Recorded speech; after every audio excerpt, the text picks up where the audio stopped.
Assalamualaikum warahmatullahi wabarakatuh. Bismillahirrahmanirrahim. Alhamdulillahillazi asra bi 'abdihi laila minal masjidil haram ilal masjidil aqsa allazi baraka haulahu liyuriyahu min ayatihi innahu was-sami'ul basir. Asyhadu an la ilaha illallah wahdahu la syarikalah wa asyhadu anna sayyidana Muhammadan 'abduhu wa rasuluh. Allahumma shalli wa sallim wa barik ala sayyidina Muhammad wa ala alihi fil awwalin wal akhirin wa fil mala'il a'la ila yaumil qiyamah. Amma ba'da. Ayyuhal mu'minun, usikum wa iyaya bitaqwallah wa qad fazal muttaqun. Ikhwan akhwat yang ana muliakan dan sayangi karena Allah. Kita lanjutkan kajian kita kitab Dardir Kisatul Mi'raj. Kita doakan dua ulama kita yang menulis matanya dan menulis sarahnya dan hasiahnya. Mudah-mudahan mereka semua mendapatkan tempat yang istimewa di sisi Allah Ta'ala, dilewatkan semua kesalahan-kesalahannya, dan semoga nafa'ana Allah bihimah wa bi'ulumihi wa fidarin amin ya rabbal alamin.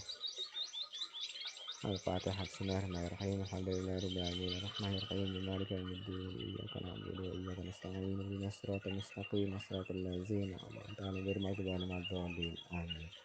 Hari kemarin kajian kita sampai di masalah 3 wadah minuman yang ditawarkan kepada Nabi. Sebagian mengatakan 4 ya. Berdasarkan riwayat-riwayat tersebut, jumlah wadah minuman yang ditawarkan kepada Nabi ada 4. Air, madu, khamar, dan susu. Itu terbagi-bagi. Pertama dikasih di dunia. Sebagian mengatakan di langit begitu. Tadi Sidratul Muntaha itu nanti udah dijelasin sebelumnya ya. Disimak sebelumnya. Yang jelas 2 kali. Yang jelas pada kedua kesempatan tersebut Nabi tetap ditawarkan khamar dan beliau tidak di 2 kesempatan tersebut tetap menolaknya. Khair. Kita lanjut kemudian wa annahu sallallahu alaihi wasallam ra'a an yasarihi wa annahu ra'a an yasaril sakhrah. Beliau melihat di sebelah kiri dari padang pasir itu al-hurul ain. Beda dari hurun ain kamsalul maknun. Gitu ya katanya ya. Seperti mutiara yang tersembunyi katanya di surat Ar-Rahman. Wassalamu alaihinna, kemudian Nabi mengucapkan salam kepada mereka. Faradna alaihi salam, maka mereka menjawab salamnya Nabi sallallahu alaihi wasallam. Wasa'alna, dan kemudian Nabi menanyai mereka. Tidak dijelaskan ya, di hasiahnya di dalam juga tidak ada keterangan apa yang ditanya. Fa'ajabnahu bima taqarra bihil ain. Maka mereka menjawab bidadari ini bima taqarra bihil ain, dengan jawaban yang menyenangkan. Taqarra lain itu luar biasa menenangkan, luar biasa. Puncak dari kesenangan itu qurratul ain. Makanya anak-anak itu qurratu aini, buah mata gitu ya, buah hati. Kalau kata orang Lombok, buah hati, kembang mata. Di hasiahnya dikatakan segimana banyak sih hurul in itu, bidadari itu yang turun. Katanya sini bi'an nazalat min jumlati man nazala minal malaikah. Jadi yang turun itu sebanyak malaikat yang turun ke Baitul Maqdis di kala itu. Sebanyak itu pula hurul in turun. Al-hurul ain, kenapa dikatakan begitu? Summu bizalika. Mereka dikatakan seperti itu, dinamai seperti itu. Aneh ya, al-hurul ain. Ini padahal identik dengan perempuan ya. Tapi di sini dikatakan summu, bukan dia di sini dikatakan sumna gitu ya. Summu menunjukkan bahwa itu umumnya laki-laki maupun perempuan. Wallahu alam. Kalau memang hurul ini itu perempuan pasti dia bilang sumna, mereka dinamai gitu ya. Itu bahasa Arabnya seperti itu. Tapi di sini menggunakan waw jama, bukan nun jama. Waw jama itu untuk laki-laki. Seperti zahabu, artinya mereka laki-laki pergi. Kalau zahabna, mereka perempuan pergi. Nah, di sini pakai waw dia sumu. Mereka dinamai begitu gimana? Kenapa? Di saati ayunihim, him lagi katanya kan, bukan hinna. Karena lebar sekali matanya. Ini kesukaan orang orang di dunia cenderung suka mata yang lebar. matanya lebar cantik, itu luar biasa. Makanya orang ini Korea itu standar cantik mereka itu yang tidak terlalu sipit. Tapi kalau ada orang Korea, orang yang alapu ini yang sipit-sipit, yang marganya memang sipit ya, itu ada yang lebar matanya itu dianggap cantik sekali, karena memang itu ciri-ciri apa namanya, ciri-ciri kesukaan manusia itu mata yang cantik dan lebar. Tapi enggak juga ya, yang sipit juga cantik kok kelihatannya banget malah. Ayunuhum wasiddatu sawadiha. Oh iya, kenapa dikatakan al hurul in? Karena mata itu mereka itu lebar ya. Wasiddati sawadiha, dan bersangatan hitamnya. Nah, sangat hitam.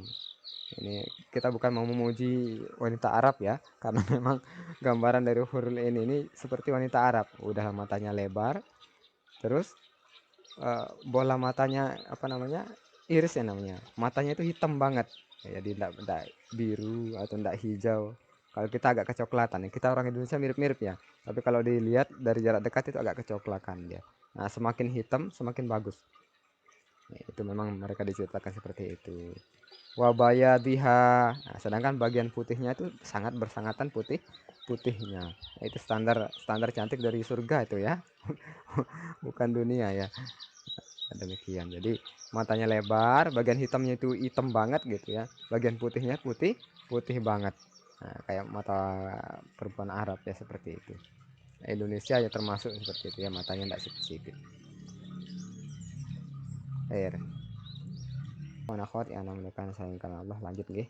Di dalam ini ya, dijelaskan di sini Nabi menanya sesuatu kepada mereka. Nah, hurul in ya. Apa kata beliau? Apa yang beliau tanyakan? Nah, beliau bertanya sesuatu, kemudian mereka menjawabnya dengan sesuatu yang menyenangkan hati. Kenapa hati yang senang itu dikatakan dengan qurratul ain, padahal tidak ada hubungannya dengan mata ya. Sejuknya mata gitu ya. Qurrah itu dah yang membuat mata sejuk. Jadi kita melihat ibu kita atau anak kita atau mungkin orang yang lagi jatuh cinta ya, calon istri atau calon suaminya, dia terpesona, merasa sejuk melihatnya, mendengarnya juga merasa merasa adem, hatinya adem ya, adem melihat, adem mendengarnya. Ternyata itu memang manusia memahami seperti itu, termasuk orang Arab. Apa katanya? Kenapa dikatakan qurratul ain? Jawaban yang menyenangkan tersebut, jadi jawaban para bidadari itu kepada Nabi itu menyenangkan sekali, sehingga dikatakan qurratul ain.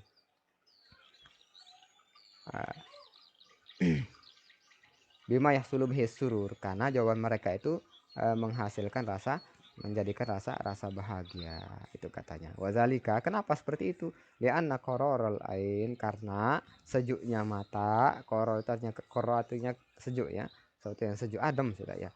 Karena ademnya mata itu barduha, dingin, sejuk. Wal qurratu bardun, nah qurrah itu artinya dingin. Wa ainul masrur baridatun. Nah, mata yang bahagia, mata orang yang lagi bahagia itu baridatun, sejuk dia. Wa ainul mahzun, sedangkan mata orang yang lagi sedih itu haratun, hangat, panas dia. Nah, maka pastu mila, maka dipakailah istilah ini, pastu mila qurratul ain pisurur. Maka dipakailah istilah qurratul ain atau sejuknya mata itu dalam hal pisurur ala sabil kinayah, itu dalam bentuk dalam sudut pandang kinayah, gambaran aja ya, gambaran. Jadi hati yang bahagia kok mata yang sejuk gitu ya, kayak orang jatuh cinta ya, paling pas ya, senang kita melihat sesuatu jadi membuat mata jadi adem melihatnya begitu. Khair, apa yang beliau tanya? Annahu qala lahunna, bahwa beliau bertanya kepada mereka, liman antunna, untuk siapa kalian ini? Kata Nabi bertanya, fakulna. Oh, ini ternyata jawaban pertanyaan dan jawaban itu yang ini. Jawabannya nyenangin sekali gitu ya. Liman antunna, untuk siapa kalian? Fakulna, mereka berkata para bidadari itu, nahnul khairatul hisan, kami adalah bidadari yang jelita. Itu ada di surah Ar-Rahman, khairatun hisan bagi ayat ala rabbikum kadziban gitu ya. Nisa uqaumin, adalah wanita-wanita milik suatu kaum. Kaum yang bagaimana? Naku minazunub, yang bersih dari dosa, murni dia ya, suci dari dosa. Ternyata mereka itu punya orang-orang yang bersih dari dosa. Seperti apa mereka? Mereka bersih dari dosa. Falam yartaddu minha, nah, dia ndak tidak kembali, tidak murtad, tidak kembali dari kesucian tersebut. Artinya setelah dia beriman tidak kembali dia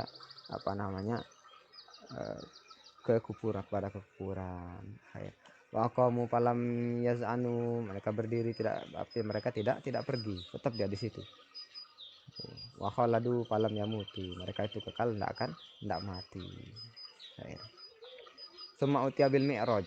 Nah, setelah percakapan tersebut kemudian Nabi didatangkan apa yang didatangkan al-mi'raj. Nah, ini kita sering ngira bahwa Nabi itu naik ke langit itu pakai buruk ya.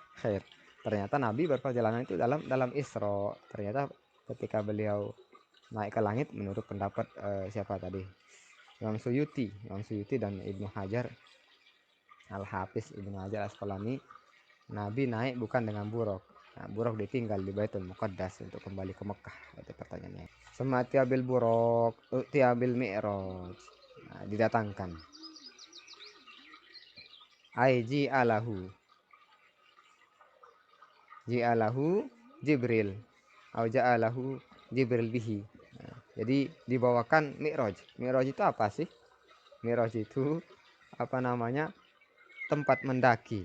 Nah, ibarat kalau ke Alapu ini bukan mau mencontohkan sesuatu yang tidak baik ya. Biasanya di kuil orang Cina itu ada dakian ya, semacam itu. Atau bayangkan kalau pernah digambar itu ada dakian menuju pintu langit, nah, kayak surga gitu ya. Perjalanan ke langit ada sebuah tangga, bukan tangga ini ya, bukan tangga ladder tapi stairs. Kalau bahasa Inggris itu kan kalau tangga undak-undak gitu ya. Tangga yang naik ke sebuah rumah itu kan beda sama tangga yang dipakai buat naik ke pohon, kan beda. Nah, tangga untuk naik, tangga kayak di hotel gitu ya, atau di aula. Oke. Kemudian dibawalah mi'raj, kita sebut mi'raj nah, supaya kita tidak bilang tangga. Bikasril mim mi'raj wajam ma'arij. Apa maksud ma'arij? Makhuzun minal uruj, tempat kita naik, as-su'ud, naik. Jadi tempat naik. Siapa yang naik di situ? Ruhnya para ruhnya Bani Adam di situ. Nasabahu Jibril asfalahu ala sokhroh. Nah, Jibril menancapkan bagian bawah dari mi'raj tersebut, tangga tersebut, ala sokhroh, di tanah yang kering, maksudnya di padang pasir itu ya. Wa a'lahu fauqas sama, sedangkan bagian atasnya itu di atas langit. Nah, bayangkan sekarang gini aja bayangannya, wallahu alam ya. Kira-kira langit itu agak berawan. Nah, di balik awan itu tembus dia mi'raj ini, sedangkan pangkalnya itu ditancapkan di tanah sama malaikat Jibril. Di matanya ini summa utiya bil mi'raj, kemudian beliau dibawakan mi'raj, tangga tersebut allati ta'ruju alaihi arwahu bani Adam, di mana di mi'raj ini nanti bakal naik mendaki arwahu bani Adam, ruh-ruhnya anak Adam. Falam tarul khalaik ahsanu minhu, maka falam turul khalaik gitu ya, tidak pernah dilihat satu makhluk ahsana minhu, yang lebih bagus dari itu. Lahu mirqatun min fiddah atau marqatun, bisa dibaca marqat, bisa dibaca mirqat. Marqat itu artinya sesuatu yang dibuat ya, disusun min fiddatin, dibuat dari perak. Nah, bisa mirqat juga berarti tempat orang mendaki. Nah, kita baca di dalamnya nggih. Apa katanya di sini tentang Mi'raj sallallahu alaihi wasallam? Ini peristiwa penting ini ya. Jadi kayak ditarik ya, tangga itu ditancapkan, kemudian ujungnya tidak kelihatan. Nah, itu di langit karena tidak kelihatan ujung-ujung dari dakian tersebut, Mi'raj tersebut. Qala al-mu'allifu zahiru qawlihi summa atabil mi'raj. Nah, zahir kata-kata tersebut bahwa beliau dibawakan mi'raj, dakian tersebut, anal uruj lam yakun alal buruk, bahwa beliau itu naik ke langit bukan di atas buruk, kata beliau. Wa fi zalika khilafun, memang di situ ada pertentangan pendapat, perbedaan pendapat ulama. Qala al-Hafiz Ibnu Katsir, berkata al-Hafiz Ibnu Katsir. Nah, ini Imam Ibnu Katsir ya. Nah, annahu lama paragon Nabi sallallahu alaihi wasallam, bahwa ketika Nabi telah selesai sallallahu alaihi wasallam min amri Baitul Muqaddas, selesai dari urusan di Baitul Maqdis, Setelah selesai beliau keluar gitu ya dari masjid itu,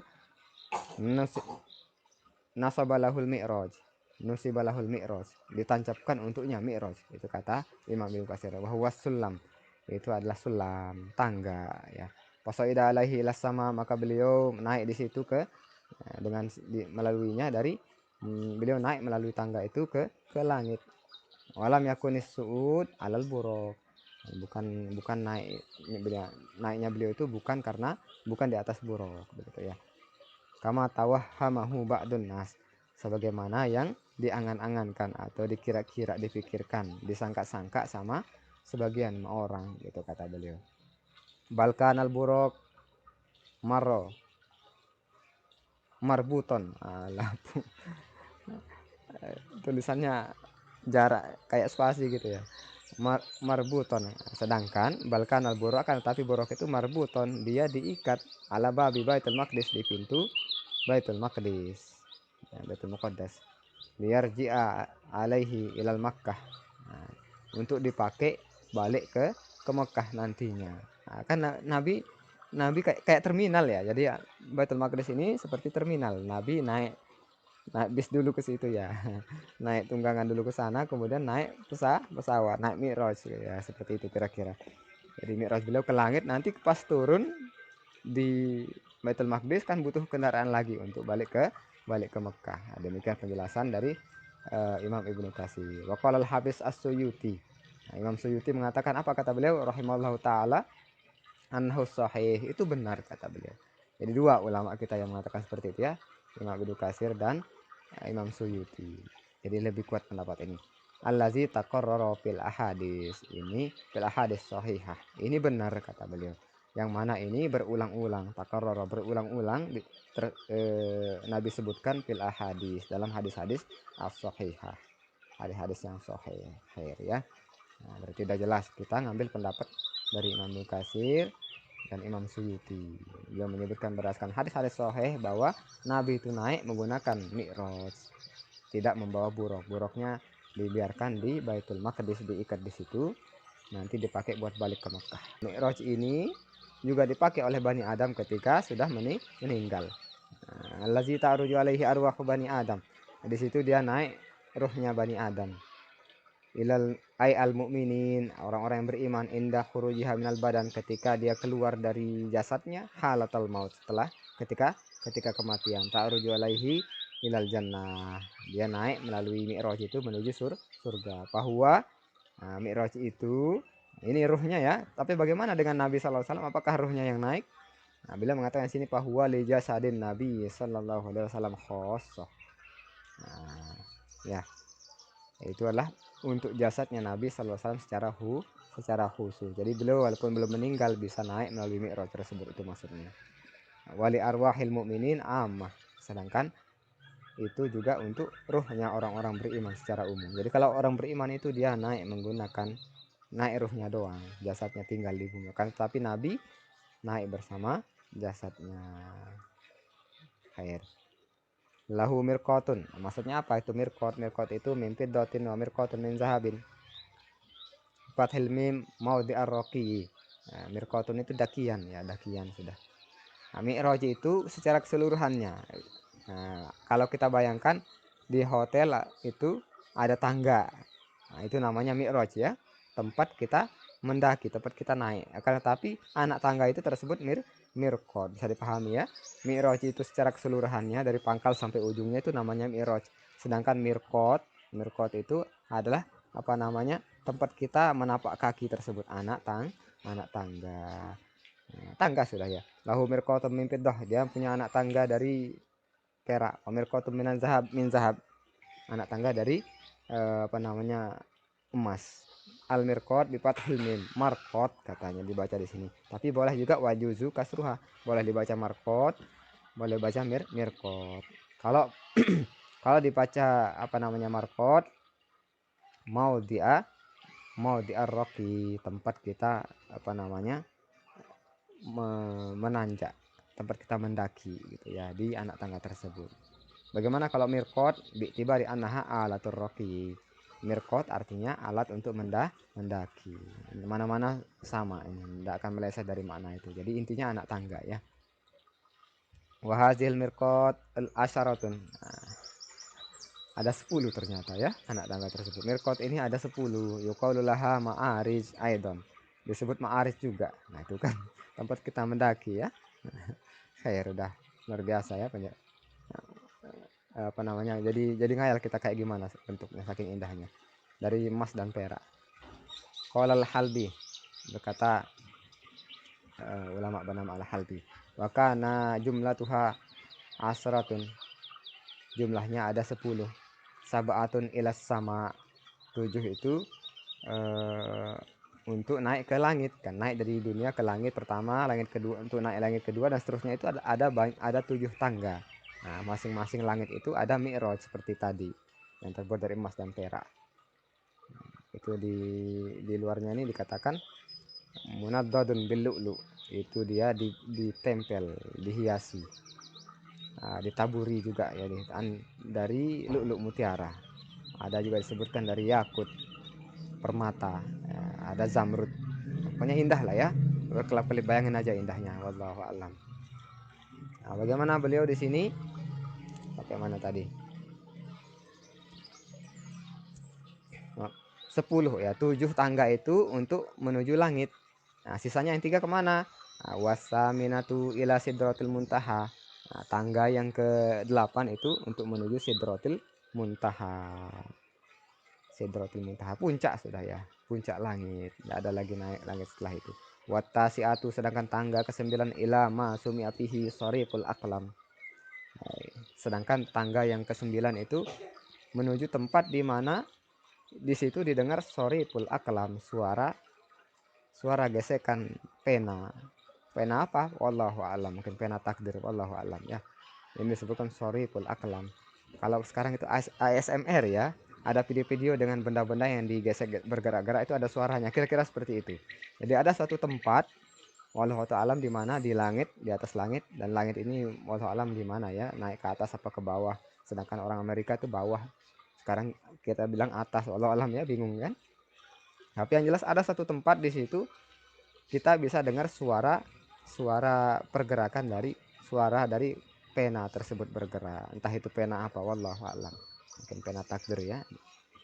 Di situ ada tempatnya. Nah, untuk naik ke situ kita gunakan tangga ke-9. Wal asyiratu, dan tangga ke-10 ilal arsi. Tangga ke-10 itu menuju ars. Ya. Fakullu mirqatin taskutu mim mahalliha. Jadi setiap dari apa namanya anak tangga tersebut dia jatuh mim mahalliha, dari tempatnya, hatta yada'un Nabi sallallahu alaihi wasallam. Jadi turun dia ya, terus wallahu alam ya, turun pokoknya dari tempatnya setiap dakian tersebut, tempat naik tersebut, hatta yada'an Nabi sallallahu alaihi wasallam qadamaihi alaiha, hingga Nabi meletakkan kedua kakinya di situ. Patar tapi ubihi ila mahalliha. Oh, kayak anu ya. Kayak lift ya barangkali. Wallahu alam kayak gimana. Hingga Nabi naik dengan itu ke tempatnya. Jadi dia turun dulu. Turun dia, jatuh dia ya, turun ke bawah ini, mirkoh yang 1 biji ini. Kemudian Nabi naik kembali ke tempatnya. Mirip lift ya, wallahu alam canggihnya. Patas kutul ukhro, nah, kemudian turun lagi satunya. Wahakaza qolal mu'allif. Khair tambi. Khair. Sampai di sini dulu kita ya. Insyaallah taala kapan-kapan kita lanjutkan. Minggu depan insyaallah taala, kalau ada waktu nanti kita isi kembali. Ini sengaja kita dokumentasi karena niatnya untuk memberikan keberkahan bagi grup ini. Itu sih niatnya kami. Padahal kita mungkin barangkali santri kita atau ikhwan akhwat bisa menyimaknya di tempat lain, tak apa-apa. Nah, atau udah ada terjemahnya silakan. Tapi ini kita ambil barokah. Karena kami dulu di pesantren itu tiap datang bulan Rajab selalu membaca kitab ini untuk ibrah bagi kita. Nah, membacanya tersebut seperti mendapatkan pahala ibadah. Ini mi'raj ini dijelaskan di luarnya nih, di matanya ya. Ayaminihi malaikatun, di sebelah kanannya itu banyak malaikat. Ayasarihi malaikatun. Jadi mi'raj ini selain dia indah juga diapit oleh para malaikat. Fasaidahu wa Jibril. Jadi kayak ini ya, barangkali kayak red carpet, ibarat artis yang mau masuk ke gedung apa ya itu ya, disambut kanan kiri banyak malaikat gitu ya. Sedangkan beliau Nabi SAW bersama Jibril naik di situ di tengah-tengah, disaksikan. Luar biasa. Fasaidahu wa Jibril hatta ataya ila babin min abwabis sama. Jadi naiklah Nabi bersama Jibril hingga beliau berdua sampai intahaya, sampai mentok ya, ila babin min abwabis sama, sampai di satu pintu di antara pintu-pintu langit. Pintu pertama, abwabis sama dunya. Yuqalu lahu babul hafazah. Nah, pintu pertama ini dinamakan pintu pintu hafazah. Wa alaihi malakun yuqalu lahu Ismail. Di situ ada malaikat, satu malaikat disebut dengan malaikat Ismail. Beda tulisannya, kalau Ismail itu Nabi, kalau Ismail ini nama malaikat tersebut. Miripnya namanya ya. Wa huwa sahibu sama'id dunya, dia adalah penjaga, pemilik dari sama'id dunya, langit dunia, langit yang paling bawah ya, langit pertama. Yaskunu li hawain, malaikat yang bernama Ismail ini dia tinggal di langit, di angin awang-awang itulah. Lam yas'ad ila sama, dia tidak naik ke langit kot sama sekali, tidak pernah dia naik ke langit sama sekali malaikat ini ya. Walam yahbit ilal ardi, dan dia tidak pernah turun ke bumi kot sama sekali. Illa yauma matan Nabi sallallahu alaihi wasallam, kecuali di hari meninggalnya Nabi sallallahu alaihi wasallam. Nah, ketika beliau meninggal, wa baina yadayhi sab'una alfa malakin, 70.000 malaikat di hadapan Nabi sallallahu alaihi wasallam ketika beliau meninggal. Wa ma'akul malakin, setiap dari setiap tadi 70.000, dan masing-masing dari mereka itu ada jundun. Jadi tadi semacam komandannya. Jadi ada malaikat 70.000 komandan malaikat yang membawa pasukan masing-masing. Nah, tiap satu malaikat yang 70.000 itu jundun minal malaikat sabuuna alfi malakin. 70 sabuuna alfa malakin, 70.000 malaikat. 70.000 kali 70.000 itu banyaknya. Fastaftaha Jibril, makan Jibril meminta dibukakan. Istaftahatnya minta dibukain. Babas sama, pintu langit. Kila, ditanya dia, man haza, siapa ini? Ditanya sama penunggu. Qala Jibril. Jibril menjawab, ini aku Jibril ya. Kila wa mamak, ditanya lagi, siapa bersamamu? Qala Muhammadun. Nah, bersamaku adalah Muhammad sallallahu alaihi wasallam. Kila qad ursila ilaihi kita, seterusnya ya, diriwayatin. Air. Salah, kita lanjut. Ini udah mulai naik ya, nanti ketemu dengan nabi-nabi sampai nanti di puncaknya menerima lalu kembali. Artinya di peristiwa kembalinya itu ada kejadian juga yang membuat orang-orang kaget, dan itu jadi bukti bahwa Nabi pernah ke Palestina, Baitul Maqdis. Kan waktu beliau kembali kan besok harinya mengumpulkan orang-orang tidak percaya, hanya Abu Bakar Siddiq yang percaya. Mana buktinya? Nabi bilang, aku tadi di jalan menemukan sekelompok penunggang unta, tunggu aja, pasti mereka pernah mendengar suaraku, suara rombongan kami, kata Nabi. Akhirnya ditunggulah kafilah unta itu juga ya, banyak kesana sampai akhir nanti. Luar biasa ya ikhwan akhwat yang namanya sayang karena Allah. Kita tutup kajian kita dengan berdoa. Allah ta'ala inna arifin apaqina fiddin. Allahumma ya muyassir yasir, ya mudabbir dabbir, ya musahil sahil sahil ayatul asir bil basyirin nazir. Allahumma aslih ahwalana kullaha ya karim. Rabbi zidna ilma, rabbi zidna ilma, rabbi zidna ilma. Allahumma fahimna syariat wa tariqat al haqiqah wa astanna bihal haqqi sayyidina Muhammad sallallahu alaihi wasallam. Allahumma astur uyuh masyayikhina anna wa la tuhib barakata ilmihim minna. Subhanakallah wa bihamdika asyhadu an la ilaha illa anta astaghfiruka wa atubu ilaik. Allahumma taqabbal hadi ila sabilir rasul. Assalamualaikum warahmatullahi wabarakatuh.